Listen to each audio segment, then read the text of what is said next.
What's going on, everybody? Luigi Ontiveros here, and today I want to show you how to fill out a double escrow contract. Let's get started. Please help me welcome. What's going on, everybody? Luigi Ontiveros here.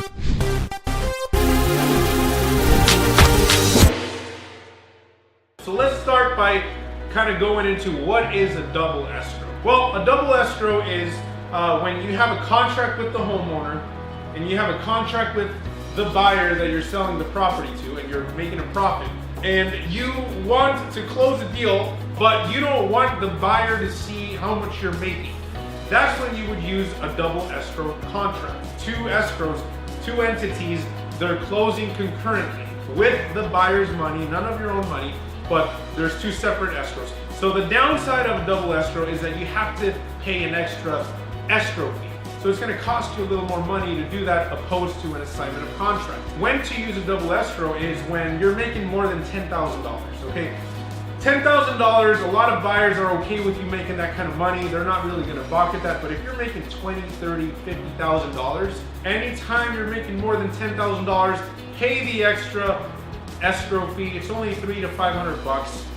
It's worth it. You're making more money, so it doesn't really matter. Now that you understand when to use a double escrow and what a double escrow contract is, let's go to my computer. I'm going to hop on there, I'm going to share my screen, and I'm going to show you exactly how to fill it out whenever you're about to sell a property. All right, let's go. Okay, guys, so I have a real estate purchase contract. It doesn't say anything about a double escrow. Basically, a double escrow is just two purchase agreements, two separate transactions. They just close at the same time and with the end buyer's funds. Not your funds, the end buyer's funds. Two separate transactions, two contracts. An assignment is one contract and one assignment agreement where the buyer basically says, okay, I'm going to pay you to take over your one contract, right? Here we have two separate contracts, two separate transactions, but they close simultaneously with the end buyer's funds. Okay, that's the difference. Now, a double escrow is the one that you're going to be using hopefully 80+% of the time, because we're going to use double escrow or purchase agreements anytime we're making more than $10,000 on a deal. Okay, so hopefully that'll be every single deal. Now, if obviously sometimes you get 3,000, 5,000, 7,000, 10,000, and that's okay. And you're going to use an assignment contract for that. But for the double escrows, you want anything above 10,000, even if it's 11,000, you're going to be using a double escrow. Okay. The caveat or the catch to using a double escrow, the benefits are you don't have to show your buyer how much you're making. That's basically the main benefit of a double escrow. Okay, sometimes when they see that you're making a lot of money, it will kill the deal. Okay, so you want to make sure that that's not the case, and you're going to be using double escrows. The catch to using a double escrow, however, is you have to pay more in closing costs. Okay, even if the buyer is paying your closing costs, you're still going to pay a little bit of closing costs because there's two separate transactions, and you have to pay for the seller's closing costs since we have that in our agreement with the seller. So how do we fill this out? So again, we're going to put, this agreement is made between your company, known as the seller, and your buyer's name as the buyer for property located at your new profitable deal. It is hereby agreed between buyer and seller as follows. Buyer and seller should agree to utilize the services of closing agent, and you're going to use your investor-friendly escrow and title or attorney. And buyer must close on transaction on or before. How do we do it? How many days? 10 days, 7 to 10 days, exactly. So today is December 27th. We're going to do January 7th. As the closing date. Now, you don't have to do all capitals. I'm just doing that so that you can see. Buyer shall deposit $10,000 by 2 p.m. by tomorrow, basically. So we're going to do 12/28 with designated escrow. EMD is non-refundable. If buyer fails to close, this serves as instruction to escrow to release the deposit as damages, and no further instruction to escrow is needed to release deposit to seller.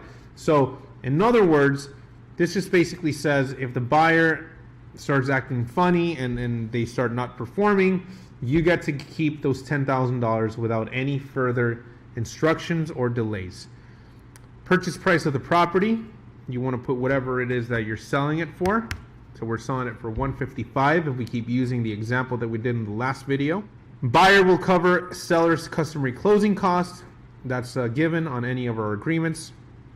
This purchase contract is contingent on seller providing clear and marketable title to buyer prior to the closing date. In the event that clear and marketable title cannot be obtained, buyer shall be released from this agreement and refunded earnest money deposit. In other words, if your seller cannot provide a clear title and there's big title issues that can't be cleared up, then the buyer is released from this agreement. Again, number 7, buyer acknowledges that property will be delivered with tenants in possession, as we always do. Buyer shall fund a transaction for closing within 48 hours of receiving a closing estimate and wire instructions from escrow. Buyer will be charged $200 per day for every day closing is delayed beyond the 48-hour period after escrow request funds. In other words, this clause is just in there to make sure that your buyer closes on time, because sometimes escrow is ready to close and the buyer likes to take their sweet time, as I mentioned in one of these videos in this module. So you want to make sure that you have a per diem clause, a per day charge clause, in other words, just so that your buyer will know you're not playing games. Now, number 9, in the event that the buyer fails to close the transaction or is in default of this agreement, seller shall have the right to terminate this purchase contract and declare the buyer in default, wherein the seller shall retain the sum of $10,000 as liquidated damages. All rights and titles and interest pursuant to the real estate purchase contract shall automatically revert to the seller without notice. In other words, like we said in the last video, if they fail to close, you get to keep the $10,000.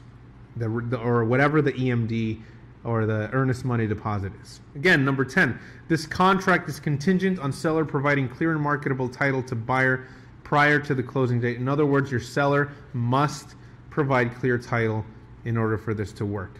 And then 11, A, B, C, D, and E is the same thing as the assignment contract.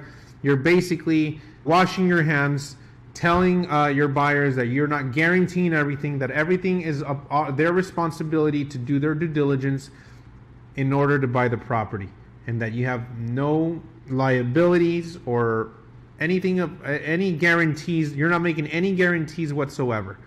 Again, very simple, very straightforward, and then you have your signatures down here. This is the contract that you're going to be using most of the time. Any profit over $10,000, you're going to want to use this contract and do a double escrow with your title company. And in the next module, guys, we're going to get into everything from A to Z regarding title, escrow, and all the things that I've learned throughout the years and all the little tricks and secrets that help us be as efficient as we are, and how we go into markets and just find escrow companies that are investor friendly, what we say, what we ask them, how we approach them, everything you need to know so that your deals can close smoothly, and you can use these agreements that I'm showing you here in this module to close your deals with the right escrow people and the right escrow companies. All right? Now, if you got value out of this video, please comment below. Let me know. Let me know, how are you filling out your double escrow contracts? When are you using them before you saw this video? Let me know. I want to connect with you. Now go out there, take action, take care, and God bless.